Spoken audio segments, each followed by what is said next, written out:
नमस्कार विद्यार्थियों, स्वागत करती हूँ आपका मेरे YouTube channel GK special class में आपका। तो विद्यार्थियों, जैन धर्म पढ़ रहे हैं हम। जैन धर्म में हमने जैनों के बारे में मतलब कौन कौन से तीर्थंकर थे उनके बारे में हमने पढ़ा था। महावीर स्वामी हमारे कल पूरे हो गए। आज हम पढ़ेंगे जैन धर्म की संगीतियां। जैन धर्म की विद्यार्थियों कौन कौन सी संगीतियां हैं, ओके, आज वो पढ़ेंगे। तो देखो, समय, स्थान, शासक, अध्यक्षता। जैन धर्म की संगीतियां कितनी है? दो है। कितनी है? दो है। तो बौद्ध धर्म की संगीतियां कितनी थी? चार। कितनी थी? चार, जो हमने पीछे पढ़ी थी। जैन धर्म की है दो, समय, स्थान, शासक, अध्यक्षता। समय 298 ईसा पूर्व में पहली संगीति है। 298 ईसा पूर्व में, जिसके स्थान कहाँ है? पाटलिपुत्र। कहाँ है विद्यार्थियों? ये कहाँ थी? पाटलिपुत्र। इसके शासक कौन थे? चंद्रगुप्त मौर्य। कौन थे? चंद्रगुप्त मौर्य। अध्यक्षता किसने की? स्थूल बहु। किसने की थी विद्यार्थियों? स्थूल बहु। स्थूल बहु। फिर है 512 ईसा पूर्व। सेकंड है विद्यार्थियों 512 ईसा पूर्व। स्थान कौन सा है? वल्लभी, गुजरात। कौन सा है? वल्लभी, गुजरात। वल्लभी, गुजरात। शासक वो चंद्रगुप्त मौर्य। अध्यक्षता किसने की? देवदृक्स्माश्रवण। देवदृक्स्माश्रवण। देवदृक्स्माश्रवण किसने की थी? देवदृक्स्माश्रवण ने। कब? 512। कब? 512। कहाँ? वल्लभी, गुजरात में। कहाँ? वल्लभी, गुजरात में। फिर है विद्यार्थियों नोट्स की बात। पहली जैन संगीति में जैन साहित्य का संकलन किया गया। पहली जैन संगीति में विद्यार्थियों जैन साहित्य का संकलन किया गया। तो दूसरी जैन संगीति में क्या? जैन ग्रंथ का क्या है? दूसरी जैन संगीति में जैन ग्रंथों का अंतिम रूप से संकलन किया गया। जैन ग्रंथों का अंतिम रूप से संकलन किया गया। किसमें किया गया था? दूसरी जैन संगीति में। फिर विद्यार्थियों हम अब पढ़ेंगे जैन साहित्य। अगला टॉपिक हमारा मतलब जैन साहित्य क्या है। प्रारंभिक जैन साहित्य प्राकृतिक भाषा में लिखा गया था। प्रारंभिक जैन साहित्य विद्यार्थियों कौन सी भाषा में लिखा गया था? तो पहले ऑप्शन होगा आपके लमसम संस्कृत होगा, और ज्यादातर संस्कृत के तो हम क्या लिख देंगे? संस्कृत नहीं, प्राकृतिक भाषा। प्रारंभिक जैन साहित्य प्राकृतिक भाषा में लिखा गया। जैन साहित्य को आगम साहित्य कहा जाता है। जैन साहित्य को और क्या कहते हैं? आगम साहित्य। क्या कहते हैं विद्यार्थियों? आगम साहित्य। जैन साहित्य के प्रमुख भाग। जैन साहित्य के प्रमुख भाग कितने हैं विद्यार्थियों? 6। कितने हैं? 6। कौन कौन से हैं? एक बाहरा अंग। एक बाहरा मतलब ऐसे संख्या में लिखना या ऐसे लिखना, मैंने इसमें पहले बार में दोनों लिख दी। बाहरा अंग, 12 उपांग, 10 प्रकरणी, 6 छंद सूत्र, 4 मूल सूत्र, 1 नंदी सूत्र। कौन कौन से विद्यार्थियों? आपको शायद दिख नहीं रहा है, जैसे तो मैं बोल रही हूँ, देख लो। पहला है 12 अंग, दूसरा है 12 उपांग, तीसरा है बाहरा प्रकीर्ण। प्रकीर्ण, प्रकीर्ण, प्रकीर्ण। 12 में 10 प्रकीर्ण, 6 छंद सूत्र, 4 मूल सूत्र, 1 नंदी सूत्र। नीचे मैंने एक नोट्स लिखा है। इनको सम्मिलित रूप से क्या बोलते हैं? आगम। क्या बोलते हैं? आगम। इनको सम्मिलित रूप से 6 चीजों को क्या बोलते हैं? आगम साहित्य कहा जाता है। तो इसका स्क्रीनशॉट लो, फिर हम आगे चलेंगे। चलो लिख लो। चलो मैं बोल रही हूँ, आप लिखो। ऊपर हेडिंग लगाना है आप विद्यार्थियों, जैन धर्म की संगीतियां। जैन धर्म की संगीतियां। फिर लिखना 2 संगीतियां, जिसमें ऊपर लिखना पहले समय, फिर स्थान, फिर शासक, फिर अध्यक्षता। फिर पहली संगीति लिखना 298 ईसा पूर्व। समय, स्थान है पाटलिपुत्र, शासक है चंद्रगुप्त मौर्य, अध्यक्षता स्थूल बहु। अध्यक्षता स्थूल बहु। फिर सेकंड लिखना है 512 ईसा पूर्व। समय, स्थान वल्लभी, गुजरात, शासक वो चंद्रगुप्त मौर्य, अध्यक्षता देवदृक्स्माश्रवण। देवदृक्स्माश्रवण, देवदृक्स्माश्रवण अध्यक्षता की। फिर नीचे नोट्स लिखना, पहली जैन संगीति में जैन साहित्य का संकलन किया गया। फिर लिखना दूसरी जैन संगीति में जैन ग्रंथों का अंतिम रूप से संकलन हुआ। फिर लिखना जैन साहित्य प्रारंभिक, ये टॉपिक लगाना। फिर आपको नया जैन साहित्य मतलब हेडिंग लगानी है, सॉरी मैंने टॉपिक बोल दी, हेडिंग लगानी है जैन साहित्य। फिर लिखना प्रारंभिक जैन साहित्य प्राकृतिक भाषा में लिखा गया। फिर लिखना जैन साहित्य को आगम साहित्य कहा जाता है। फिर लिखना जैन साहित्य के प्रमुख भाग। कितने हैं? 6। आप चाहो तो ऐसे लिख लेना आगे 6। फिर आपको नीचे से लिखना है विद्यार्थियों, ये है ना मैंने लिखे जैन साहित्य के प्रमुख भाग, तो मैंने तो ऐसे ऐसे लिख दिया। आपको ये 1 2 3 4 5 6 लाइनों में 6 लिखना है, आप ऐसे लिखना। तो पहला लिखना बाहरा अंग, दूसरा लिखना 12 उपांग, तीसरा लिखना 10 प्रकीर्ण, चौथा लिखना 6 छंद सूत्र, पांचवा लिखना 4 मूल सूत्र और छठा लिखना 1 नंदी सूत्र। फिर नीचे नोट्स लगा के लिखना, इनको सम्मिलित रूप से आगम साहित्य कहा जाता है। इनको सम्मिलित रूप से क्या कहते हैं? आगम साहित्य। तो प्रश्न से आएगा विद्यार्थियों, जैन साहित्य के प्रमुख भाग ये 6 जिनमें जिनको सम्मिलित रूप से क्या बोलते हैं, या कुछ भी ऐसे 12 उपांग ये नाम आ जाएगा और इनको सम्मिलित रूप से क्या बोलते हैं? तो आगम। क्या बोलते हैं? आगम। विद्यार्थियों आपने स्क्रीनशॉट ले लिया होगा और अच्छे से नोट्स बना लिया होगा। चलो आगे चलते हैं। ये आप मैं हटा रही हूँ ये।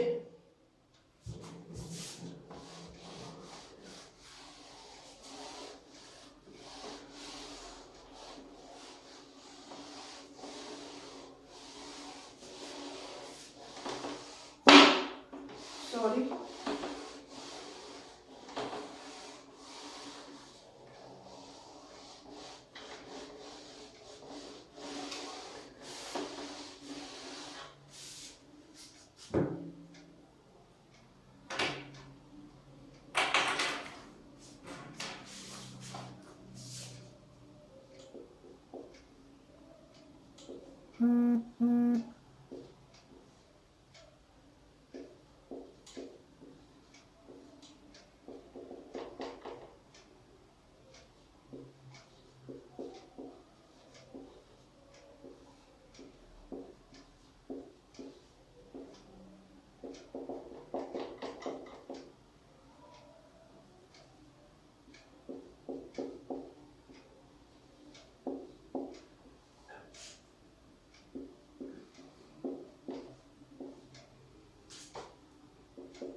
विद्यार्थियों शैकिन संगीत जिसे जैन ग्रंथ यानी इनकी कौन कौन से कवि की कौन कौन सी बुक थी जैन साहित्य में। तो एक बार इसके नीचे एक नोट्स भी लिखा देती हूँ मैं, फिर हम चलेंगे आगे।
हाँ विद्यार्थियों अब देखो चलो, सेकंड क्या थी, सेकंड कौन सी थी, मतलब जैन संगीत की सेकंड कौन सी थी?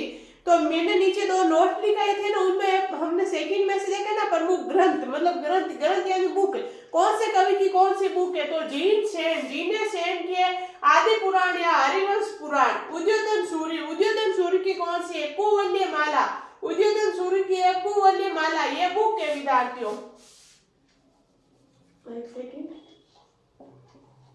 ये तो बुक है और ये है कवि इन बुकों के। चाहो तो आप ऐसे लिख लेना, वैसे आप समझ जाओगे, मुझे पता है समझदार हो आप तो बहुत। फिर हरिभद्र सूरी की है सम्राज्याख्यान या दूरताख्यान या सम्राज्याख्यान। फिर हेमचंद्र सूरी की है परिशिष्ट पर्वन। फिर है उमा स्वामी के तत्वार्थिगम सूत्र। विद्यार्थियों इन पुस्तक में से एक प्रश्न जरूर आएगा, ऐसे प्रश्न आएगा निम्नलिखित में से हरिभद्र सूरी की कौन सी बुक है, और ये चारों आ जाएंगे ऑप्शन में। फिर आपको मतलब ये 5 है तो 4 आ जाएगा, आपको समझना है ये है। ऐसे तो इनमें से एक क्वेश्चन आने का चांस है विद्यार्थियों, ज्यादातर ये बुक वगैरह पूछ लेते हैं, तो इसको अच्छे से याद कर लेना। जिन सेन की कौन सी है, आदि पुराण या हरिवंश पुराण। उद्योधन सूर्य की कौन सी है, कुवल्य माला। हरिभद्र सूर्य की कौन सी है, सम्राज्याख्यान या दूरताख्यान। हेमचंद्र सूर्य की कौन सी है, परिशिष्ट पर्वन। उमा स्वामी की कौन सी है, तत्वादीर्घम सूत्र। फिर नीचे मैंने एक नोट लिखा है, ध्यान से देखना। तत्वादीर्घम सूत्र को जैन धर्म के श्वेतांबर व दिगंबर दोनों ही पर प्रमाणित पुस्तक मानते हैं। जैन धर्म के विद्यार्थियों 2 लोग होंगे, अभी आपको समझ में नहीं आ रहा, जस्ट अब वही लिखा रही हूँ मैं, श्वेतांबर और दिगंबर 2 लोग, जैन लोगों की 2 होती है, तुलना बताऊंगी आपको। वो दोनों ही विद्यार्थियों इसको प्रमाणिक पुस्तक मानते हैं। किसको मानते हैं, तत्वार्थिगम को। किसको, तत्वार्थिगम सूत्र को। तो इसका प्रश्न आने का ज्यादा चांस होता है, ये लिख लो विद्यार्थियों। फिर हम आगे चल रहे हैं, चलो लिखो। एक तरफ लिख लेना कवि, एक तरफ लिख लेना बुक। आप चाहो तो ऐसे लिख लेना, नहीं चाहो डायरेक्ट सीधा लिख लेना। फिर लिखना जीन सेन, इनकी पुस्तक है आदि पुराण या हरिवंश पुराण। फिर लिखना उद्योधन सूरी, जिनकी है कुवल्य माला, ये पुस्तक कई बार एग्जाम में पूछी गई है विद्यार्थियों, कुवल्य माला। फिर लिखना 3rd नंबर हरिभद्र सूरी, जिनकी लिखना सम्राज्याख्यान, से मेरा ई आधा चे या खे या ने, सम्राज्याख्यान या दूरताख्यान, ऊपर वाला रे ता खे या ने, दूरताख्यान। फिर लिखना हेमचंद्र सूरी परिशिष्ट पर्वन। फिर उमा स्वामी, जिसके तत्वार्थिगम सूत्र। फिर नीचे नोट लिखना, तत्वार्थिगम सूत्र को जैन धर्म के श्वेतांबर व दिगंबर दोनों ही प्रमाणिक पुस्तक मानते हैं। आपने अच्छे से नोट बना लिया विद्यार्थियों, चलो आगे चलते हैं। आगे देखो विद्यार्थियों, जैन धर्म के संप्रदाय। जैन धर्म के कितने संप्रदाय थे, अभी ये तो बात मैं आपको बता रही थी, 2 प्रकार के लोग थे, तो मैंने पहले ये बताया नहीं। जैन धर्म के संप्रदाय कितने होते हैं, दिगंबर संप्रदाय, श्वेतांबर संप्रदाय। अब आपके मन में सवाल उठेगा विद्यार्थियों के, जिनको हम बोलते हैं ना ढूंढिया महाराज, हमारी भाषा में बोलते हैं ढूंढिया महाराज, ऐसे मुंह बंद रखते हैं, सफेद वस्त्र पहनते हैं, पैदल चलते हैं, होते हैं ना वो, जिसे हम हमारी भाषा में बोलते हैं ढूंढिया महाराज। वो कौन से संप्रदाय में आते हैं, तो विद्यार्थियों वो इसमें आते हैं, श्वेतांबर संप्रदाय में। किस में आते हैं, श्वेतांबर संप्रदाय में आते हैं। आपके मन में ये सवाल उठ रहा होगा, मुझे पता है, तो मैं बता रही हूँ। दिगंबर संप्रदाय, श्वेतांबर संप्रदाय। संस्थापक कौन है, दिगंबर संप्रदाय के भद्रबहु, तो श्वेतांबर संप्रदाय के स्थूलबहु। संस्थापक कौन है विद्यार्थियों, भद्रबहु या संस्था लिख लो, मैं संस्था लिख दिया मैंने, सॉरी।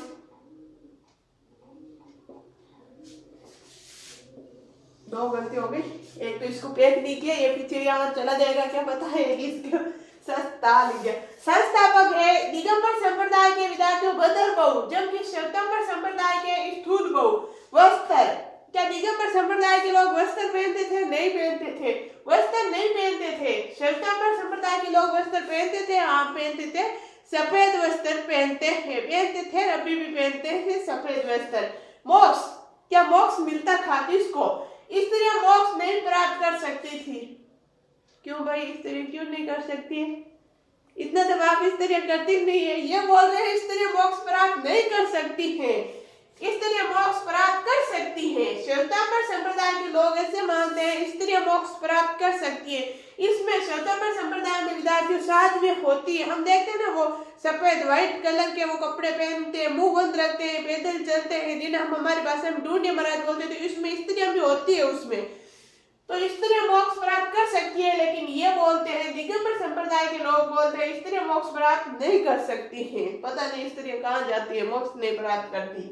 मूर्ति पूजा, क्या दिगंबर संप्रदाय के लोग मूर्ति पूजा करते हैं? नहीं करते हैं। श्वेतांबर संप्रदाय के लोग मूर्ति पूजा करते हैं? यस, हाँ करते हैं। मैंने लिखा है यस। फिर लिखना है 19वें तीर्थंकर मल्लिनाथ पुरुष थे। 19वें तीर्थंकर जिसको हमने पढ़ा नहीं है मल्लिनाथ है। हम तो 4 ही पढ़े थे, पहला 22वां 23वां 24वां, बीच में 19वां आ गया। लेकिन ये बोलते हैं 19वें तीर्थंकर मल्लिनाथ स्त्री थी, इसीलिए तो हमने पढ़ा नहीं। अभी तो हम कंफ्यूज में वो स्त्री थी या पुरुष थे, क्या पढ़े हम उनको, वो स्त्री है या पुरुष? ऐसी मजाक की बात है, मजाक करें। ऐसे मानते हैं दिगंबर संप्रदाय के लोग मानते हैं 19वें तीर्थंकर मल्लिनाथ पुरुष थे, जबकि श्वेतांबर संप्रदाय के लोग मानते हैं 19वें तीर्थंकर मल्लिनाथ स्त्री थी। तो इसका स्क्रीनशॉट लो, फिर इसमें आगे अभी और कुछ लिखना है वो लिखेंगे। चलो लिखो जैन धर्म के संप्रदाय। लिखना विद्यार्थियों, आपको हेडिंग लगानी है जैन धर्म के संप्रदाय। फिर आपको 2 भागों में बांटना है, दिगंबर संप्रदाय, श्वेतांबर संप्रदाय। दिगंबर, आपको ये नाम यही रखना है इतनी दूर में, ये दिगंबर संप्रदाय, वो तो अलग बात है ना, वो तो इनके दोनों की बातें हैं। फिर आपको लिखना संस्थापक, दिगंबर संप्रदाय के संस्थापक बदर बहु, श्वेतांबर संप्रदाय के संस्थापक स्थूल बहु। फिर वस्त्र, दिगंबर संप्रदाय के लोग वस्त्र नहीं पहनते हैं, श्वेतांबर संप्रदाय के लोग सफेद वस्त्र पहनते हैं। मोक्ष, दिगंबर संप्रदाय के अनुसार स्त्रियां मोक्ष नहीं प्राप्त कर सकती, इनके अनुसार स्त्रियां मोक्ष प्राप्त कर सकती। मूर्ति पूजा, दिगंबर संप्रदाय के अनुसार मूर्ति पूजा नहीं करते थे वो लोग, और ये करते थे यस। फिर लिखना दिगंबर संप्रदाय की तरफ लिखना 19वें तीर्थंकर मल्लिनाथ पुरुष थे, इधर लिखना 19वें तीर्थंकर मल्लिनाथ स्त्री थी। शायद आपने अच्छे से सारणी बना ली होगी विद्यार्थियों, अच्छे से सुंदर सी बनाना, कलरफुल, अच्छे से आपको याद हो जाएंगे। चलो इसी में अभी और लिखना है, ये मैं हटाकर लिख रही हूँ। मतलब दिगंबर और श्वेतांबर संप्रदाय में ये वेरी मोस्ट बात है विद्यार्थी, इन्हीं में से पर्सन आ सकता है। जैन संप्रदाय की, वैसे तो पूरा जैन संप्रदाय मोस्ट है, क्योंकि पर्सन का क्या पता है एग्जाम में कहीं से भी दे सकता है। उसका मन करेगा वो वहां से उठा लेगा और लाके पटक देगा। लेकिन हम जब पूरी डिटेल से पढ़ लेंगे तो भाई हम बोलेंगे आधा पर्सन हम तुम्हारे से सामना करने के लिए तैयार है।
गुमानवासी।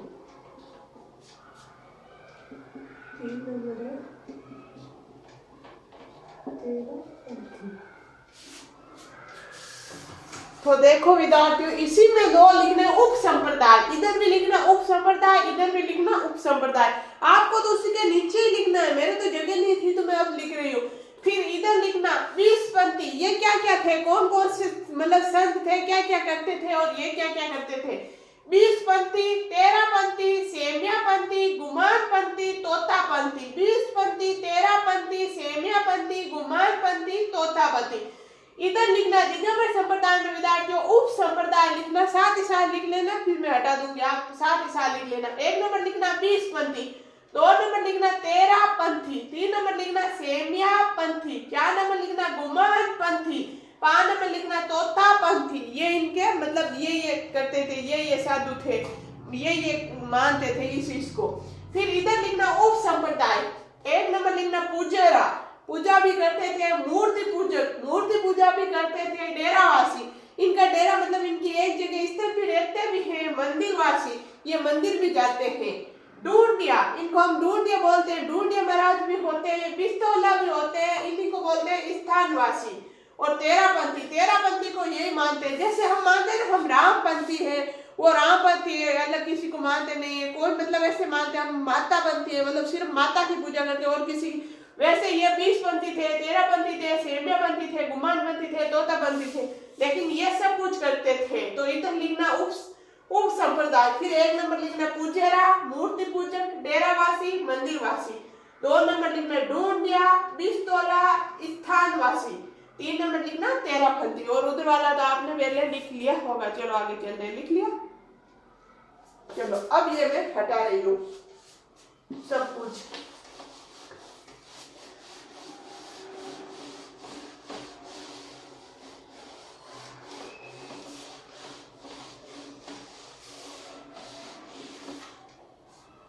अब लिखेंगे हम कुछ नोट्स।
आगे देखो विद्यार्थियों, कुछ नोट्स लिखाए मैंने, लिखो। पहला नोट्स लिखना, सेमिया पंथी उप संप्रदाय की स्थापना तेरण तारण स्वामी ने की, अतः इसे तारण पंथी संप्रदाय भी कहते हैं। साथ ही साथ लिख लेना विद्यार्थियों।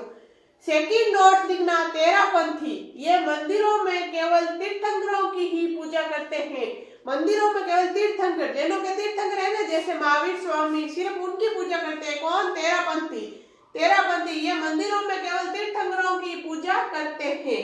फिर थर्ड नंबर नोट लिखना 20 पंथी, ये तीर्थंकरों के साथ साथ भैरव व क्षेत्रपाल की भी पूजा करते हैं। क्या है 20 पंथी? ये तीर्थंकरों के साथ साथ भैरव व क्षेत्र। आगे देखो विद्यार्थियों, थोड़ी सी क्लास में प्रॉब्लम आ रही है आज फिर से। फिर लिखो दिगंबर श्वेतांबर, एक तरफ दिगंबर एक तरफ श्वेतांबर। साधु, ये मैंने शुद्धू लिख दिया, ये साधु है। कौन कौन से साधु थे इनमें? तो दिगंबर में लिखना शुरू लग, सु अक्षय नहीं होता वो, शुरू लग, और इधर है यति, इधर है